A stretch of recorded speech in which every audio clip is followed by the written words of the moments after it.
But with the right formula, structures made of concrete can endure thousands of years.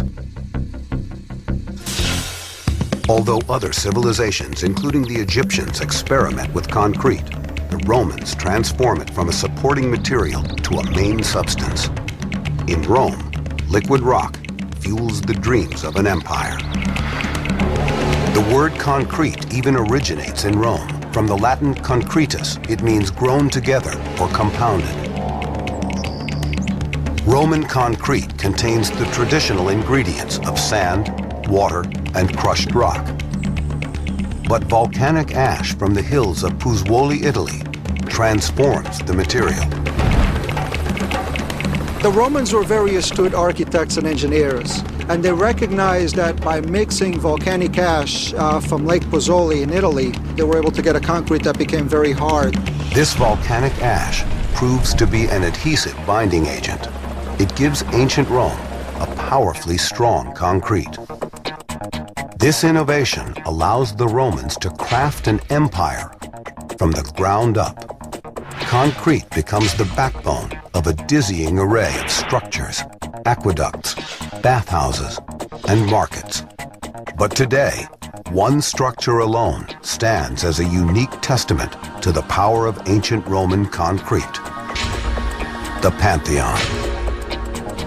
The Pantheon is one of the great architectural works of ancient Rome, with the wonderful colonnade that introduces the building, and then a huge drum covered by this amazing 142-foot dome, and that dome is made of concrete. Constructed around 125 AD, the Pantheon has stood prominently in the center of Rome for over 1,800 years. It is one of the world's oldest buildings in continuous use. This former temple to the Roman gods combines elements of engineering and design, and nowhere is that more apparent than in this concrete dome. Stretching 142 feet in diameter, it is the largest surviving dome from the ancient world. It was the largest dome in Western Europe until the 15th century. Unlike modern-day domes, which are generally reinforced, the only material holding the dome of the Pantheon together is Roman concrete.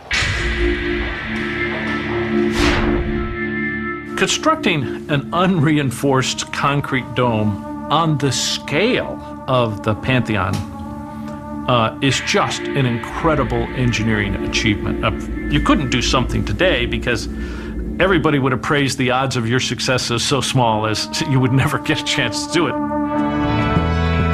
The dome of the Pantheon is a stunning example of how Roman concrete could be built to last. Each layer of the dome becomes less dense the closer it gets to the top. At its weakest point, the Romans designed an oculus which reduced weight and stress. These innovations continue to impress engineers almost 2,000 years later. For 1,500 years, that was the largest dome ever built by man. There aren't many engineered structures that stand that kind of record of time. And then all the countless use the Romans made for engineering aqueducts and other structures, roads, that made their civilization come together. So it's very difficult to imagine the Romans without concrete technology. The Pantheon's one-two punch of engineering know-how and architectural innovation influenced many structures to come. Thomas Jefferson's Rotunda at the University of Virginia, the Low Library at Columbia University,